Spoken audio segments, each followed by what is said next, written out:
वेद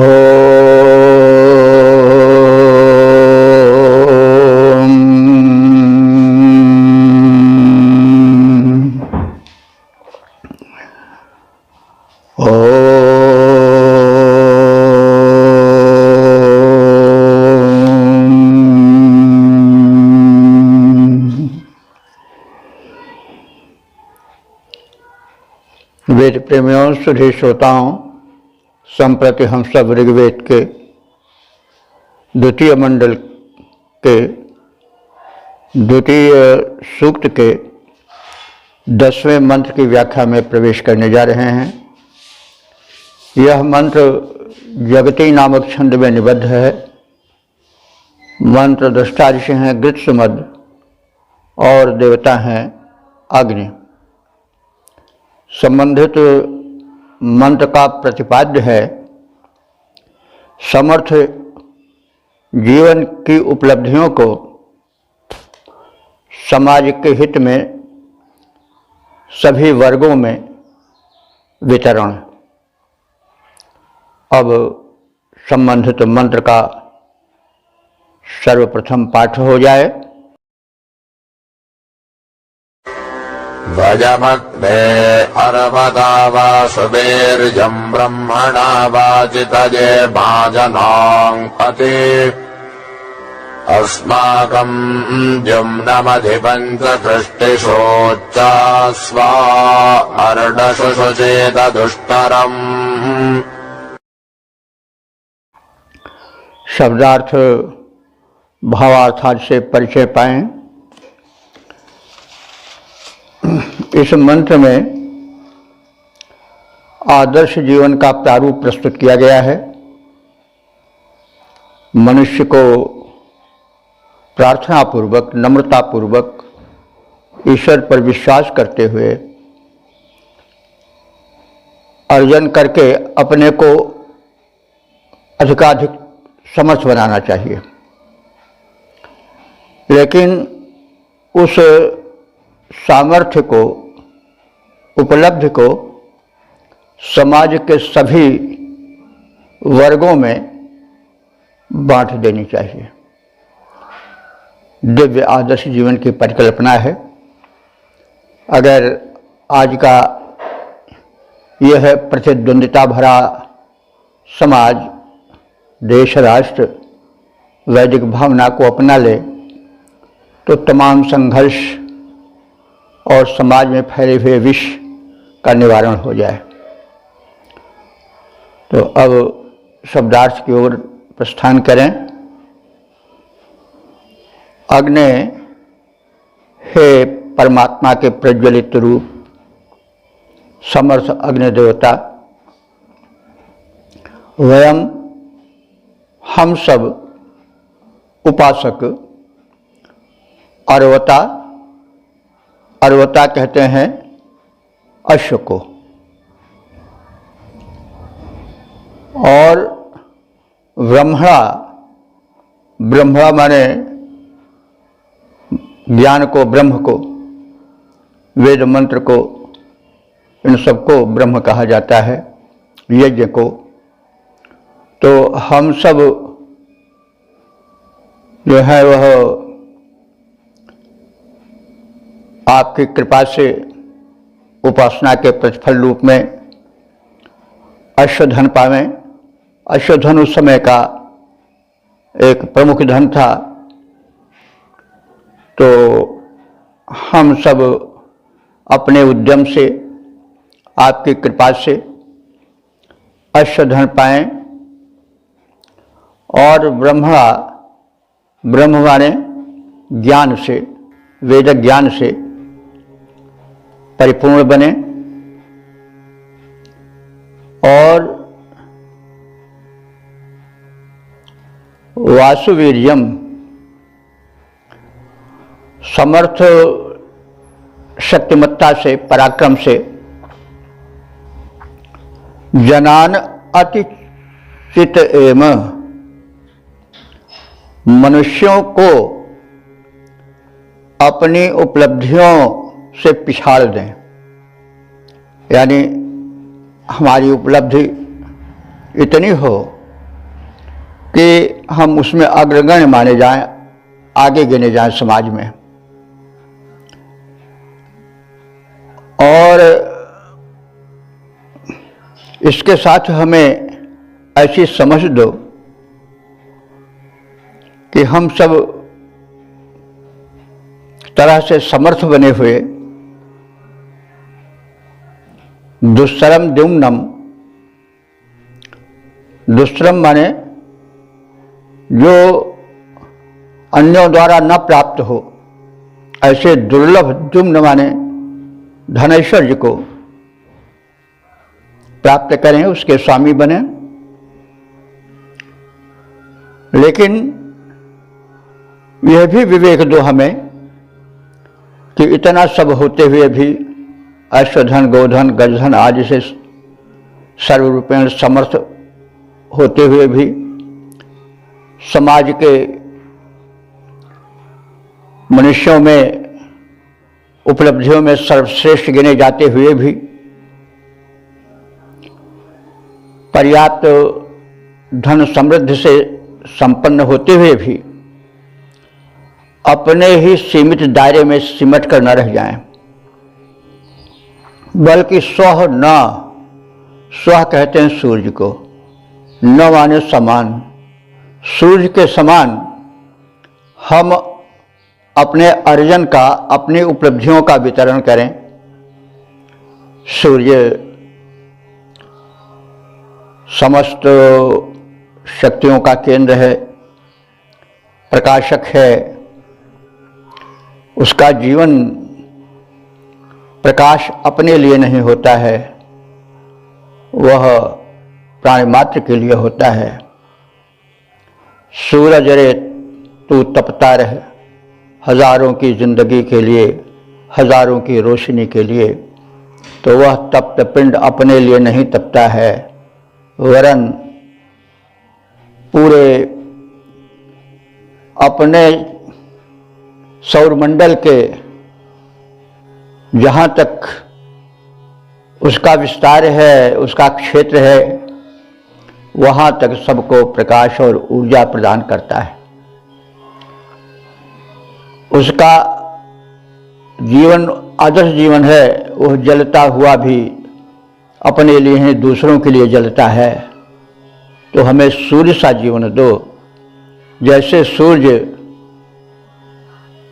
अपने प्रकाश को, अपने ऊर्जा को, अपनी उपलब्धियों को समान रूप से बिना किसी जाति, धर्म, देश, व्यक्ति, राजा, प्रजा, दरिद्र आदि का ध्यान करते हुए समान रूप से वितरण करता है, वैसे मेरा भी जीवन बने और मैं भी पंचकृष्टिषु, पंचकृष्टिषु माने पांचों वर्णों में, समाज में 5 वर्ण वैदिक काल में हो चुके थे। वे जन्मना नहीं थे, कर्मणा थे, और वो सभी राष्ट्रों में होते हैं। सभी देशों में ब्राह्मण भी होते हैं, क्षत्रिय भी होते हैं, वैश्य भी होते हैं, शूद्र भी होते हैं, कुछ इतर लोग भी होते हैं। तो जो वैज्ञानिक हैं, विचारक हैं, कवि हैं, लेखक हैं, बुद्धिजीवी हैं, वो सब ब्राह्मण हैं। जो आयुधजीवी हैं, योद्धा हैं, वो सब क्षत्रिय हैं, सभी देशों में हैं। जो व्यवसाय कुशल हैं, व्यापारी वर्ग हैं, बिजनेसमैन हैं, वे सभी देशों में हैं, वही वैश्विक कोटि में हैं। सब समान प्रतिभा के नहीं होते, कुछ में सेवा गुण होता है, सेवा की क्षमता होती है, वो शूद्र वर्ग में है।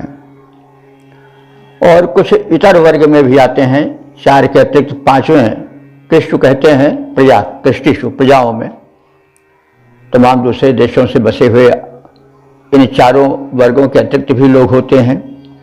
तो आर्यों के समाज में ब्राह्मण, क्षत्रिय, वैश्य, शूद्र के अतिरिक्त एक वर्ग और सम्मिलित हो गया था, वो भी उनकी परिधि में आ गया था, वो था निषाद। तो ये पांचों वर्णों में निवासियों की पांचों कोटियों में यानी ब्राह्मण क्षत्रिय वैश्य शूद्र और निषाद, इन पांचों में मेरा जो अर्जन है, उपलब्धियां हैं, वे वितरित हों। कैसे? जैसे सूर्य अपने प्रकाश को, अपनी ऊर्जा को समान रूप से सभी में वितरित करता है, वैसे मैं अपनी उपलब्धियों को, अपने अर्जन को सर्वत्र सभी वर्गों में समान रूप से वितरित करते चलें। तो यह हे भगवान, हे अग्निदेवता, आपसे प्रार्थना है। तो हे अग्निदेव, हम उत्तम घोड़ों से, ज्ञान और पराक्रम से समस्त लोगों में बढ़ चढ़कर दिखाई दें।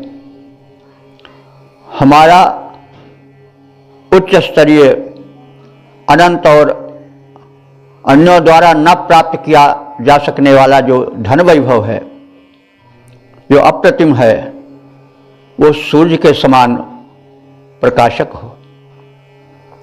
जैसे सूर्य अपने प्रकाश को, ऊर्जा को सर्वत्र वितरित करता है समान रीत से, वैसे मैं भी समान रूप से बिना किसी भेदभाव के पांचों वर्णों में, ब्राह्मण क्षत्रिय वैश्य और शूद्र तथा निषाद में वितरित करते जाएं।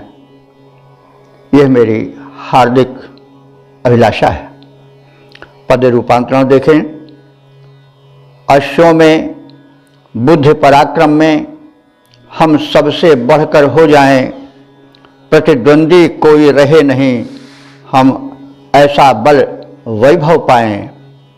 लेकिन उपलब्धि हमारी सब पांचों वर्णों में बंट जाए, रविवत प्रकाश वितरित हो, अज्ञान तिमिर सब छंट जाए। ओम।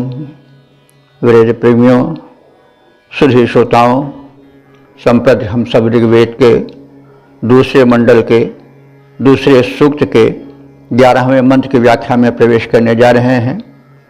यह मंत्र जगती नामक छंद में निबद्ध है।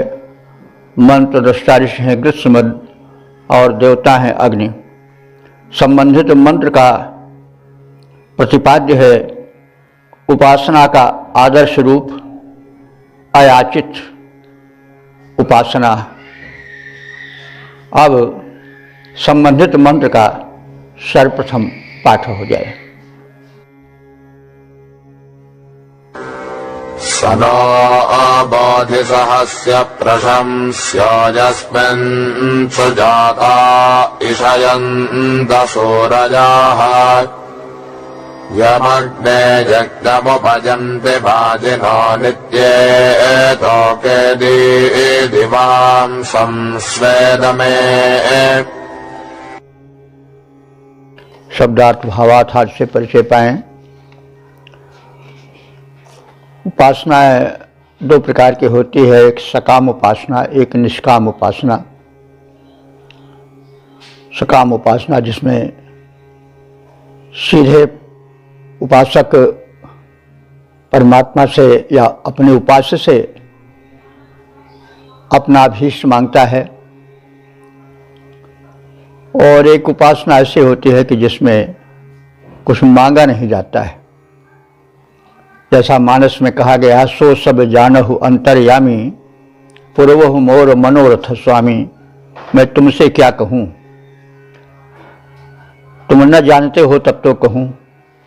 तो सो सब जानहु अंतर्यामी, पूर्वहु मोर मनोरथ स्वामी। तो वेद की यही भावना यत तत् सर्वत्र प्रस्तुत हुई है, प्रस्फुटित हुई है। जहाँ आराध्य के चरणों में आराधक अपने को प्रस्तुत करता है। तो देवताग्नि है, परमात्मा के प्रकाशक रूप हैं, सब कुछ परमात्मा है, अग्नि प्रत्यक्ष देवता हैं। उपासक उनको परम शक्ति का स्वरूप मानते हुए, सर्ववेत्ता मानते हुए कह रहा है कि सहस्य अग्नि, हे अग्नि, तुम परम शक्तिमान हो। सह माने होता है बल। तो हे अग्नि, सहस्य अग्नि, तुम शक्ति के पुंज हो। यस्मिन, जिस तुझ में सुजाता, सुजाता माने उत्तम कुल में जन्म लिए हुए, कुलीन, और सूर्य, सूर्य कहते हैं ज्ञानी को, विद्वान को। तो उत्तम कुलोत्पन्न विद्वान सुजाता सूर्य ईशयन्तः तुम्हारी उपासना करते हैं। लेकिन किस लिए करते हैं कि ईशयंत, वे अन्न की कामना तुमसे करते हैं, पुष्ट अन्न मिले। अन्न के अंतर्गत समस्त भोज्य पदार्थ मानना चाहिए जो पोषक हों, उपादेय हों, उपयोगी हों। तो तमाम ऐसे उत्तम कुलोत्पन्न सुजात सूर्य विद्वान ज्ञानी जन हैं जो कि पौष्टिक अन्न भोज्य पदार्थ की कामना लेकर तुम्हारी यज्ञ करते हैं, तुम्हारा आयोजन करते हैं, पूजन करते हैं। यज्ञम ही दिवाम, यज्ञम ही, यज्ञ को ही दिवाम संयम, पूजनीय और तेजस्वी तुझको, यजनीय और संयत तेजस्वी तुझ अग्नि को कुछ लोग वाजिना धन संपन्न बनना चाहते हैं। और तोके, तोके माने पुत्र पौत्र को तोक कहते हैं। और घर को पुत्र पौत्र से संपन्न बनाना चाहते हैं कि उनके घर में पुत्र पौत्र भरे हों, भरा पूरा परिवार हो। इस भावना से भी कुछ लोग तुम्हारी प्रार्थना करते हो, तुमसे मांगते हैं कि हमें पुत्र पौत्र आज से भरा पूरा परिवार दो। स्वे दमे, स्वे माने अपने, दमे दम कहते हैं घर को। वे अपने घर में उपयंती चाहते हैं कि पुत्र और पौत्र विचरण करें, यानी भरा पूरा परिवार हो। तो सह प्रशस्य, तो ठीक, ये अच्छा है। आप प्रशस्य हो माने प्रशंसनीय हो, श्रेष्ठ हो, सर्वशक्ति संपन्न हो, तो तुम उनकी भी प्रार्थनाएं पूरी करो। ऐसी बात नहीं कि वे सकाम भक्ति करते हैं तो निराश हो, उनकी भी कामनाएं आप पूरी करो। लेकिन न बोधि, हमारी भी इच्छा को तुम जानो और मैं तुझ प्रशस्य की, तुझ प्रशंसनीय की, श्रेष्ठ की उपासना करता हूं, लेकिन बिना कुछ कहे, क्योंकि तुम अंतर्यामी हो। इसलिए न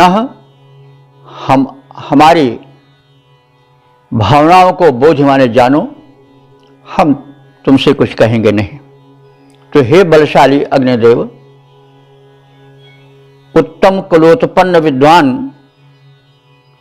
अन्न धन की कामना से तुम्हारी उपासना करते हैं।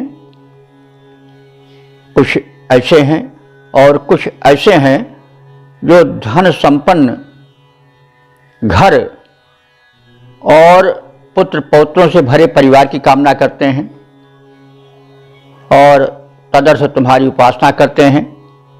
तुम उनकी भी कामनाएं पूरी करो। मैं भी तुम्हारा एक तुच्छ भक्त हूँ, उपासक हूँ। हे भगवान, तुम हमारी भी इच्छाओं को जानते हो, मैं उसे प्रकट नहीं करूँगा और बस इतना ही प्रार्थना करूँगा कि यदि वो उचित हो तो उन्हें पूर्ण करो। इस प्रकार से समर्पण भक्ति भाव का इसमें पुट स्पष्ट परिलक्षित होता है। इसका पद्य रूपांतरण है, धन अन्न हेतु हे अग्निदेवता, धन अन्न हेतु ज्ञानी कुलीन कुछ ध्यान तुम्हारा धरते हैं, कुछ धनी पुत्र की प्राप्ति हेतु अर्चना तुम्हारी करते हैं। तुम तो सर्वज्ञ हो अग्निदेव, मेरी विनती पर ध्यान करो, हमको अभीष्ट उपलब्ध करा, इच्छा पूरी भगवान करो, मेरी अनकही को भी कही के समान मानो और मेरी अभिलाषाएं पूर्ण करो। ओम। वेद प्रेमियों, सुधी श्रोताओं, संप्रति हम सब ऋग्वेद के द्वितीय मंडल के दूसरे सूक्त के 12वें मंत्र की व्याख्या में प्रवेश करने जा रहे हैं। यह मंत्र जगती नामक छंद में निबद्ध है। मंत्र दृष्टा ऋषि हैं गृत्समद, देवता हैं अग्नि और संबंधित मंत्र का प्रतिपाद्य है उत्तम आवास की आकांक्षा। अब संबंधित मंत्र का सर्वप्रथम पाठ हो जाए। उभयासो जातवेदस्यामते स्तोतारो अग्नेशो रजश्च शर्मणि भस्मो राजः पुरश्चन्द्रस्य भोजसः प्रजापतः स्वपत्यस्य शग्धिनः। शब्दार्थ भावार्थ हाथ से परिचय पाएं। इस मंत्र में अग्निदेव से, भगवान से उपासक प्रार्थना करता है कि उपलब्धियों में प्रथम आप हमको उत्तम आश्रय दो, घर दो, निवास दो, क्योंकि अगर निवास स्थान दुर्जनों के मध्य में भर रहा, वहाँ के लोग चोर चांडाल प्रकृति के रहे, वे सात्विक नहीं रहे, उपद्रवी रहे, तो फिर जीवन बड़ा सुंदर घर क्यों न हो, दुस्तर हो जाएगा, कठिन हो जाएगा। बरु भल बास नरक कर ताता, दुष्ट संग जन देहि विधाता। तो इसलिए प्रथम आवश्यक है कि हमें ऐसा आवास मिले जहाँ की दुर्जन के उपद्रव न हो। तो प्रथम आवास की याचना अपने आराध्य से, अग्निदेव से उपासक कर रहा है। और फिर वह आवास, वह घर धन धान्य पुत्र पौत्र परिजनों से परिपूर्ण हो, इस बात की प्रार्थना कर रहा है। तो अब हम शब्दार्थ के सहित अर्थ की ओर प्रयाण करें। जात वेदः अग्ने, हे अग्निदेव तुम जात वेद हो। जात वेद कहते हैं जाता नाम वेदता, जो कि जितने चर अचर प्राणी हैं सब को जानते हैं, सर्वज्ञ हैं। तो हे सर्वज्ञ परमात्मा के तेजस स्वरूप अग्नि देवता, तुम अस्तोतारः, अस्तोतारः माने स्तुतिकर्ताओं को, च और सूर्यः माने बुद्धिमान यजमानों को, उभयासः इन हम दोनों को, ते शर्मण श्याम तुम्हारी कृपा पूर्ण आनंदमय दृष्टि प्राप्त हो। तो अब आपसे प्रार्थना है कि आप हम दोनों को अर्थात स्तुतिकर्ताओं को और यजमानों को शग्धि, शग्धि माने प्रदान करना, देना। यह है दो वस्तुएं, मुख्य रूप से दो। क्या? वस्व, वो आश्रय दो, निवास स्थान दो, वसने योग्य निवास स्थान दो, वस्व। और वो घर कैसा हो, वो निवास स्थान कैसा हो?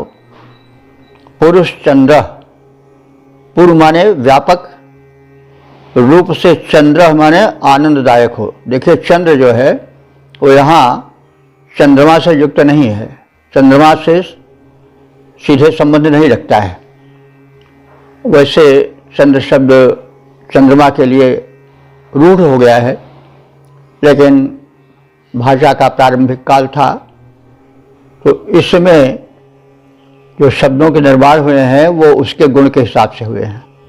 तो चंद्र को चंद्र इसलिए कहा जाता है कि चंद्रयति आह्लादयति इति चंद्र।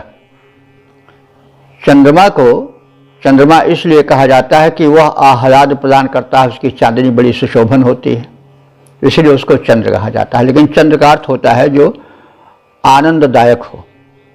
तो यहाँ पर घर का विशेषण बन करके, आवास का विशेषण बन करके चंद्र शब्द का प्रयोग हुआ है। तो हे दाता, तुम हमको ऐसा आश्रय दो, ऐसा निवास स्थान दो जो कि पुरुष चंद्र हो, जो कि व्यापक रूप से आह्लादक हो, आनंद प्रदायक हो, और भूयस प्रजावतः, और पूर्ण रूप से प्रजावतः माने संतानों से और परिजनों से परिपूर्ण हो। भूषा प्रजावतः, पुत्र परिजनों से परिपूर्ण हो, और राया बड़ा भारी परिवार हो, धन न हो तो फिर वह परिवार जो है वो भारी पड़ जाएगा। तो इसलिए परिवार हो पुत्र पौत्रों से संपन्न, परिजनों से संपन्न, लेकिन वो राया माने धन ऐश्वर्य से भी युक्त हो, और सुअपत्य से, सु माने सुशोभन श्रेष्ठ, अपत्य माने पुत्र पौत्र संतान आदि, और वो श्रेष्ठ संतानों से युक्त हो। ऐसे नहीं निकम्मे नालायकों से, बल्कि श्रेष्ठ संतानों से युक्त हो, ऐसा आवास हमको हे प्रभु दो। और यही आपसे प्रार्थना है। तो हे ज्ञानोत्पादक सर्वज्ञ अग्निदेव, स्तुतिकर्ताओं और बुद्धिमान याजकों या यजमानों, इन हम दोनों को सुखी जीवन प्राप्ति के लिए तुम्हारा आश्रय लेना पड़ता है। हम तुम्हारे आश्रय में हैं। हम दोनों को ऐसा आवास प्रदान करो जो परम आनंदप्रद हो, आह्लादक हो, परिजनों से परिपूर्ण हो तथा श्रेष्ठ संतानों से युक्त हो। तो हे परमात्मन, हे अग्निदेव, तुम सर्वज्ञ हो। हे ज्ञानोत्पादक प्रभो, सुनो अनुरोध हमारा, तेरा आश्रय प्राप्त करेगा भक्त तुम्हारा। दो हमको आवास परम आनंद विधायक, धन परिजन से पूर्ण और संतति हो लायक। इस प्रकार से यह 13वां मंत्र परिपूर्ण हुआ। देखिए, वैदिक ऋषि आशापूर्ण और संपन्न जीवन की कामना करता है। वो कभी दीनहीन होकर गिड़गिड़ाता नहीं कि मुझे कुछ नहीं चाहिए, मुझे बस मैं बड़ा दीनहीन हूँ, और ऐसी बातें बहुत कम कहता है। आशापूर्ण जीवन है वैदिक जीवन, लेकिन उसमें समृद्धि की चाह है, फिर भी उस समृद्धि के दुरुपयोग की बात नहीं है। कहा गया है कि सदुपयोग हो, संतान भरा पूरा परिवार हो। उस समय के जीवन की परम आवश्यकता भी थी। जनसंख्या का इतना व्यापक प्रसार नहीं था और युद्धपूर्ण जीवन था। कहीं न कहीं युद्ध होते रहते थे, सांस्कृतिक विचारधाराओं में मतभेद था और इसलिए युद्ध भी होते थे, और युद्ध के लिए जन की आवश्यकता होती, संख्या की आवश्यकता हो। इसलिए बहुसंख्यक परिवार, समृद्ध परिवार, भरे पूरे परिवार, धन दौलत से संपन्न परिवार की आकांक्षा उस समय की जाती थी। तो और उसकी आज भी आवश्यकता है। एक संयत परिवार हो, सुखी हो, समृद्ध हो, लेकिन उसके जो निवासी हैं, पुत्र पौत्र आदि हैं, वे भी लायक हों। अगर नालायक हुए तो भी काम बिगड़ जाता है। तो इसीलिए हमेशा सुसंतति की भी कामना की गई है। तो इस प्रकार से यह मंत्र हम सब जाने, इसकी शिक्षाओं से हम लाभान्वित हों। यह वेद हम सब के लिए परम उपयोगी सिद्ध हो। तो अब हम आगे की ओर चरण बढ़ाते हैं, गमन करते हैं। ओम वेद प्रेमियों, सुधी श्रोताओं, संप्रति हम सब ऋग्वेद के दूसरे मंडल के दूसरे सूक्त के 13वें मंत्र की व्याख्या में प्रवेश करने जा रहे हैं। यह मंत्र जगती नामक छंद में निबद्ध है। मंत्र दृष्टा ऋषि हैं गृहसमद और देवता हैं अग्नि। संबंधित मंत्र का प्रतिपाद्य है दानियों उपासकों को समृद्धि और उपासनापूर्ण विनम्र जीवन प्राप्त हो। अब संबंधित मंत्र का सर्वप्रथम पाठ हो जाए। ये स्तोत्रभ्यो गो अग्रामश्वपेश समग्ने रातिमुपसृजन्ति सूरजाः अस्माञ्चतांश्च प्रहिने शिवस्य आबृहद्वदेम विदधे सुवीराः। संबंधित शब्दार्थ भावार्थ आदि की ओर चलें। इस मंत्र में यह प्रार्थना है कि भगवान अग्नि देवता दानियों को संपन्न रखें, सच्चरित्रों को कभी दरिद्र ना बनावें, और जो उपासक हैं वे कृतज्ञ हों। भगवान के द्वारा प्राप्त समृद्धि से गर्व में फूल करके अकृत्य या कुकृत्य न कर डालें और परिवार सहित कृतज्ञ भाव से परमात्मा की प्रार्थना करें। तो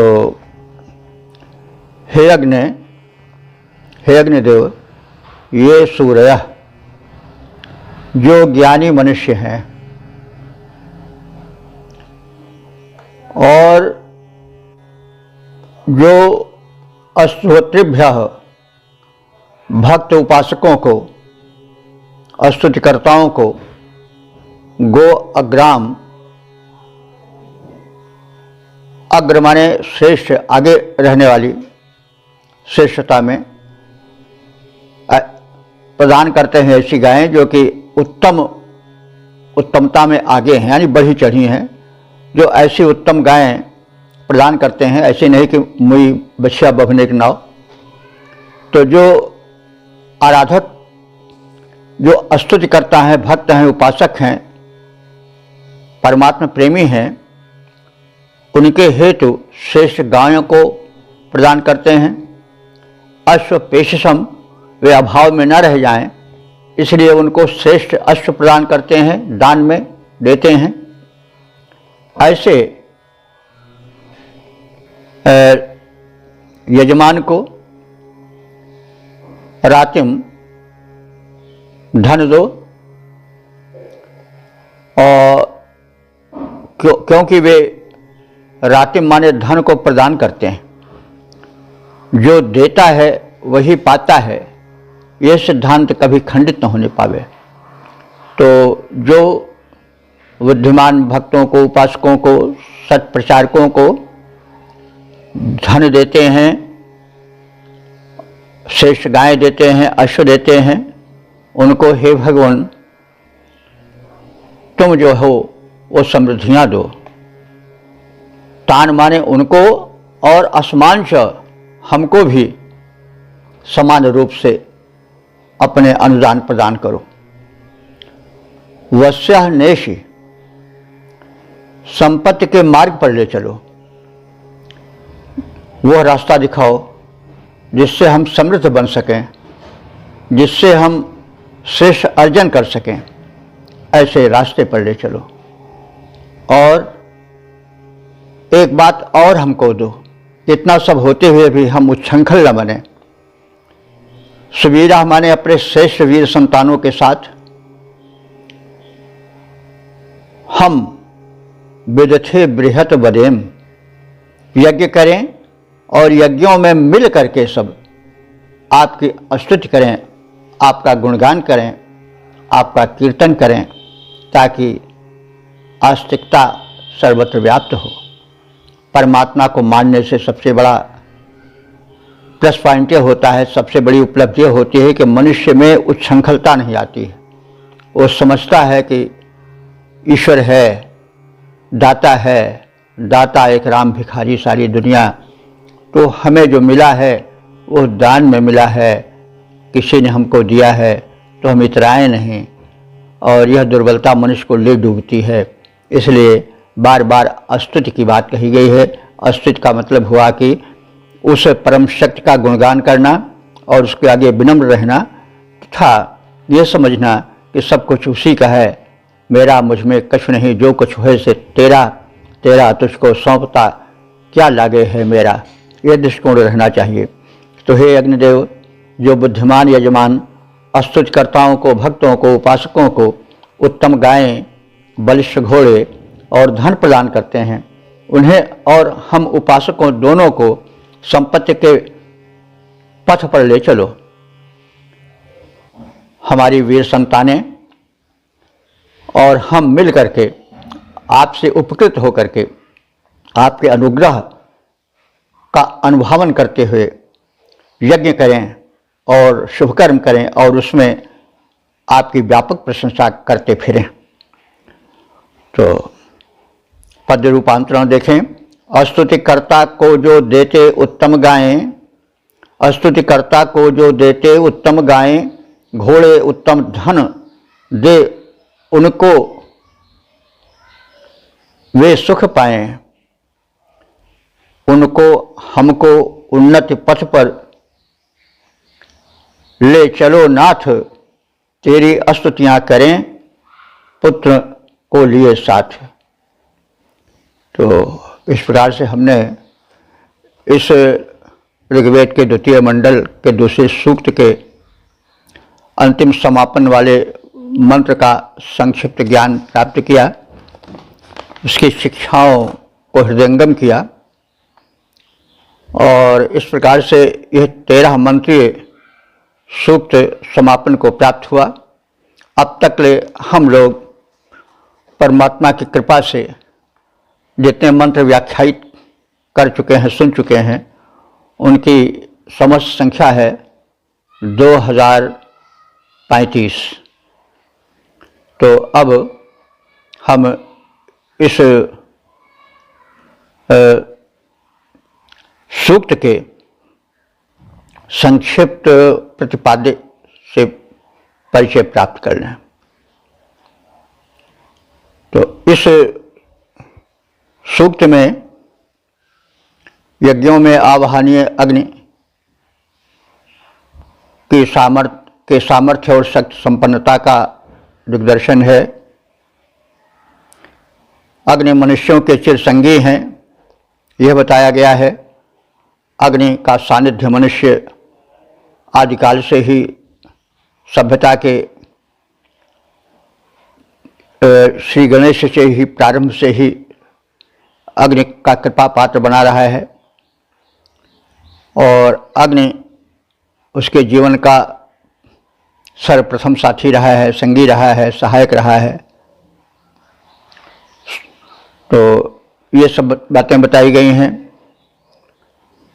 और उनकी उदारता बताई गई है कि यज्ञ की व्याप्ति तो सर्वत्र है, जल में, थल में, आकाश में, आकाश से ऊपर के लोकों में भी अग्नि है। जहाँ शक्ति है, सामर्थ्य है, प्रकाश है, वहाँ सब अग्नि ही का है, रूप है।